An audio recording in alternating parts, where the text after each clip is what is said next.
How's it going, guys?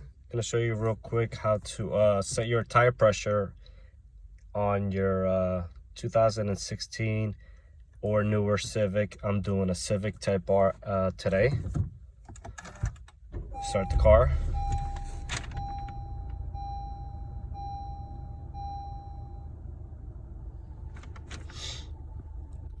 Hit OK in the infotainment system. Hit home. Settings. Vehicle. tpms calibration. And calibrate. And the lights have turned off. So on manual cars like this one, should be noted that e-brake has to be on, or if it's automatic, has to be in park. If not, as you can see, it goes away. You can't click on the highlighted tpms calibration until e-brake is up.